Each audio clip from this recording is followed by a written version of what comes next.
Hello everyone. Haryana staff selection commission की Haryana GK के लिए ये 10वीं वीडियो है। प्रीवियस पेपरों की अगर हम बात करें तो यहाँ की जो वीडियो है, पहला क्वेश्चन हम स्टार्ट करने जा रहे हैं। पृथ्वीराज चौहान को त्राइन की दूसरी लड़ाई के अंदर किसके द्वारा हराया गया था? तो दोस्तों अच्छा क्वेश्चन है। पृथ्वीराज चौहान की अगर हम बात करें, इन्होंने जो पहला युद्ध लड़ा था 1191 के अंदर लड़ा था और ये त्राइन का युद्ध कहलाया था। तो 1191 के अंदर जो पहला युद्ध हुआ था उसके अंदर पृथ्वीराज चौहान की जीत हुई थी। पृथ्वीराज चौहान ने मोहम्मद गोरी को हराया था त्राइन के पहले युद्ध में।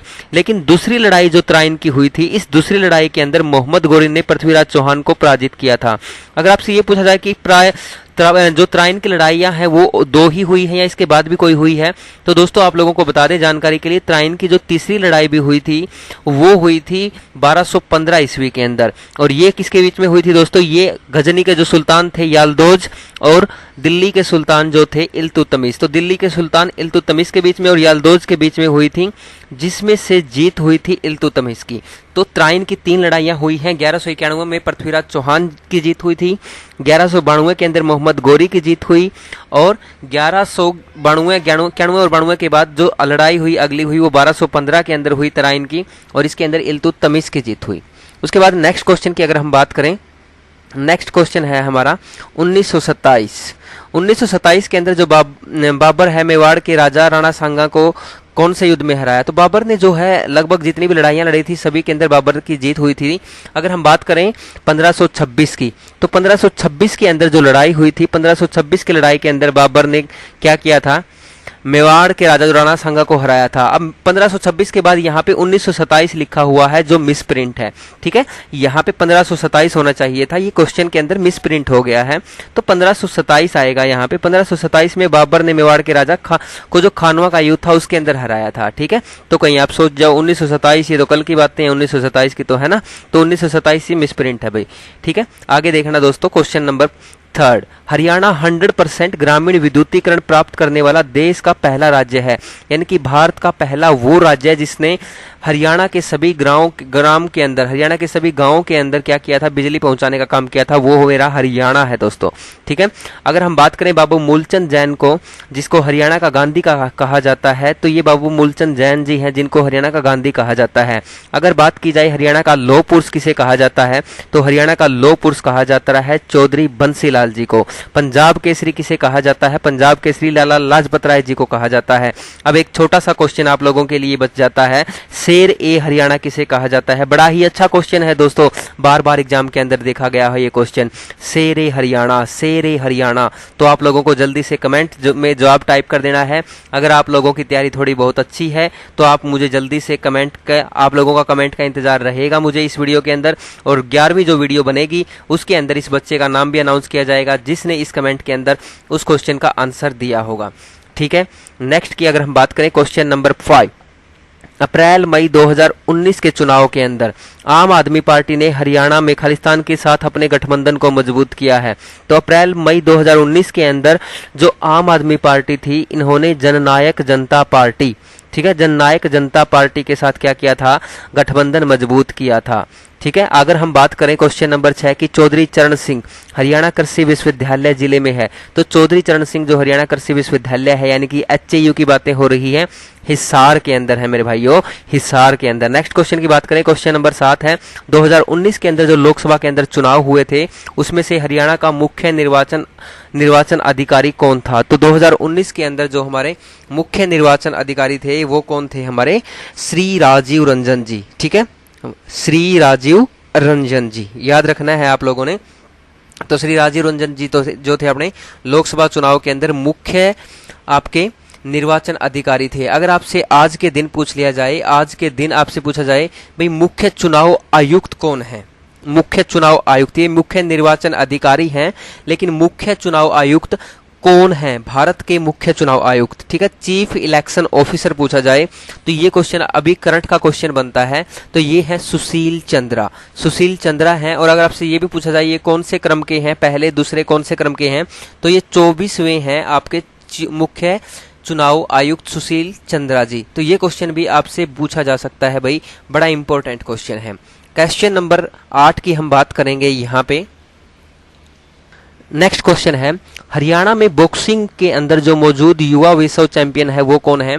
तो साक्षी मलिक। साक्षी मलिक का आपको पता ही है, रोहतक के मोखरा गांव में जन्मी साक्षी मलिक। ठीक है, ओलंपिक के अंदर इन्होंने अब की बार सबसे पहली बार अजूब कारनामा दिखाया है। दोस्तों आप लोगों को पता ही है साक्षी मलिक, जिसको आप जानते हो। अभी नेक्स्ट क्वेश्चन की तरफ चलते हैं, क्योंकि खेल कूद का वर्णन हमारी एक वीडियो आएगी, अभी आप लोगों को पता ही है। रणधीर सर है, उनका टॉपिक है ये, यहाँ पे आप लोगों को वो बहुत अच्छे तरीके से करवाएंगे पूरा का पूरा टॉपिक। उसके बाद देखो यहाँ पे क्वेश्चन नंबर 9 की अगर हम बात करें, केंद्रीय जल संसाधन मंत्री नितिन गडकरी, उन्होंने जल संकट से निपटने के लिए ऊपरी यमुना बेसिन में लखवाड़ बहुउद्देशीय परियोजना के निर्माण के लिए राज्यों के साथ समझौता ज्ञापन यानी कि MOU पर हस्ताक्षर किए हैं। तो ये कितने राज्यों के हस्ताक्षर किए हैं? 6 राज्यों के हस्ताक्षर किए हैं, जो यमुना बेसिन के अंदर जो लखवाड़ बहुउद्देशीय परियोजना है उसके निर्माण को लेके। ठीक है भाई, नेक्स्ट क्वेश्चन की तरफ देखते हैं। क्वेश्चन नंबर है आपका 10। ठीक है, क्वेश्चन नंबर 10 है, तो क्वेश्चन नंबर 10 को देख लेते हैं। क्वेश्चन नंबर 10 क्या कह रहा है हमारा?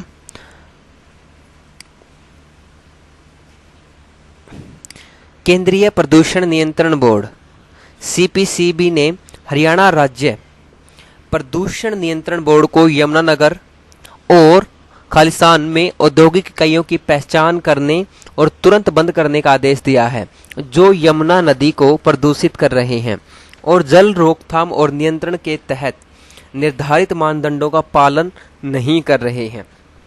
तो ये जो आपका प्रदूषण एक्ट है, इसके अकॉर्डिंग यहाँ पे आप लोगों के लिए ऑप्शन रहेंगे जगाधरी बागपत, यानी कि सही आंसर ही बता देते हैं आपको, पानीपत और कुंडली सोनीपत जो है यहाँ पे क्या कर रहे थे, जो आपके राज्य नियंत्रण बोर्ड को यमुनानगर के अंदर पानीपत और कुंडली सोनीपत में औद्योगिक इकाइयाँ थी, ठीक है, उनको बंद करने के आदेश जारी किए हैं। नेक्स्ट क्वेश्चन है, मूल पंचतंत्र द्वारा लिखा गया है। तो पंचतंत्र किसकी रचना है? पंचतंत्र का आपको पता ही है, ये विष्णु शर्मा की रचना है। ठीक है, जिन्होंने सुरसागर लिखा था, तो सूरदास थे, 16वीं शताब्दी के अंदर कवि थे ये सूरदास। ठीक है, जन्मान थे ये, आप लोगों को पता ही है, जन्म से ही अंधे थे। निम्नलिखित में से कौन कपिल देव की आत्मकथा नहीं है? तो कपिल देव की सारी आत्मकथाएं हैं, सिवाय लाइन एंड स्ट्रेंथ को छोड़ के। लाइन एंड स्ट्रेंथ को छोड़ के देखो, क्वेश्चन आप लोगों को ये भी याद कर लेने हैं कि कौन कौन सी हैं। तो देखो, by God's decree, cricket my style, ये तो बड़ी पॉपुलर है, क्रिकेट माई स्टाइल, और straight from the hearts, by God's decree. तो आप लोगों को ये 3 नाम भी याद रख लेने हैं कि अब तक नेक्स्ट एग्जाम के अंदर ये पूछ लिया जाए कि इनमें से कौन सी कपिल देव की आत्मकथा है। ठीक है, फिर देखिए, जिस कवि को हरियाणा रागनी और सवांग सूर्य कवि के से सम्मानित किया गया है वह कौन है? दादा लक्ष्मीचंद है, जिनको सूर्य कवि के नाम से जाना जाता है। नेक्स्ट क्वेश्चन की तरफ बात कर लेते हैं, क्वेश्चन नंबर 15। तो क्वेश्चन नंबर 15 के अंदर कहा गया है, पिंजौर पंचकुला के पास हरियाणा की किस नदी में प्रवेश करती है? तो जो पिंजौर है वो घग्गर नदी के अंदर प्रवेश करती है। इसके बाद नेक्स्ट क्वेश्चन है, हरियाणा में रबी की मौसम के दौरान निम्नलिखित में से कौन सी फसल प्रमुख फसल के रूप में उगाई जाती है? तो रबी के अंदर अपनी गेहूं जो फसल है वो मुख्य रूप से उगाई जाती है। उसके बाद है, हरियाणा राज्य में भूमि आधारित पर्यावरण के व्यवस्थित भौगोलिक अध्ययन के उद्देश्य से इसे खालिस्तान प्राकृतिक स्थलाकृतिक क्षेत्र या प्रभागों में सीमांकित किया गया है। तो अगर हम बात करें हरियाणा राज्य में जो भूमि आधारित पर्यावरण है, इसके व्यवस्थित भौगोलिक अध्ययन के उद्देश्य से इसे 5 प्राकृतिक स्थलाकृतिक क्षेत्रों में या प्रभागों में सीमांकित किया गया है। नेक्स्ट क्वेश्चन है, क्वेश्चन नंबर 18। क्वेश्चन नंबर 18 के अंदर कहा गया है, निम्नलिखित में से कौन सी पर्वत श्रृंखला भूगर्भीय इतिहास के अनुसार भारत और मोड़दार पर्वतों की सबसे पुरानी श्रृंखला है? तो अरावली जो पर्वत श्रृंखला है ये सबसे पुरानी पर्वत श्रृंखला है, सबसे प्राचीन पर्वत श्रृंखला है आपकी अरावली। ठीक है दोस्तों, देखो यहाँ पे क्वेश्चन और भी करवाएंगे, उससे पहले आप लोगों से रिक्वेस्ट है, जितने भी साथी हमारे साथ जुड़े हुए हैं, आप लोगों को हमारा कोर्स तो साथ में मिल ही रहा है, बिल्कुल फ्री कोर्स है, और इसके साथ साथ आप लोगों को यहाँ पे प्रीवियस एग्जाम्स की हरियाणा जीके के ये क्वेश्चन भी चल रहे हैं, ताकि आप लोगों को जो कंटेंट मिल रहा है उसके साथ में आपके क्वेश्चन की प्रैक्टिस भी हो जाए। तो इसके लिए आप ज़्यादा से ज़्यादा भाई क्या करो, वीडियो को शेयर कर दिया करो भाई, ताकि हमें थोड़ी सी मोटिवेशन मिल जाए, हमारी थोड़ी सी मेहनत जो है, हमें यूँ लगे कि हम आप लोगों के लिए मेहनत कर रहे हैं, तो थोड़ी सी मेहनत आप भी हमारे लिए कर रहे हैं। तो दोस्तों यहाँ पे हम नेक्स्ट क्वेश्चन की तरफ देख लेते हैं। क्वेश्चन नंबर हमारा है 19। क्वेश्चन नंबर 19 देख लेते हैं। हरियाणा का कौन सा दक्षिणी जिला बाजरे का प्रमुख उत्पादक है? तो बाजरे के लिए भिवानी को जाना जाता है, जो सबसे अधिक बाजरे का उत्पादन करता है। क्षेत्रफल की दृष्टि से हरियाणा राज्य का सबसे बड़ा शहर कौन सा है? तो बड़ा शहर की अगर हम बात करें तो फरीदाबाद जो है बड़ा शहर है। ठीक है, आज की वीडियो के अंदर हमने 20 क्वेश्चंस किए हैं और इसी वीडियो के साथ इन्हीं क्वेश्चनों को यहीं पे एंड करते हैं। और आप चैनल को सब्सक्राइब करके बेल आइकन को प्रेस कर लीजिए। तब तक मिलते हैं नेक्स्ट क्वेश्चन पेपर के लिए। क्वेश्चन पेपर होगा नेक्स्ट आपका 11। ठीक है, 50 पेपरों की सीरीज रहेगी और 10 पेपर हो चुके हैं, यानी कि अभी आपका जो काम है 20% हो चुका है। ठीक है, तो मिलते हैं नेक्स्ट वीडियो में। तब तक जय हिंद, जय भारत, जय हरियाणा।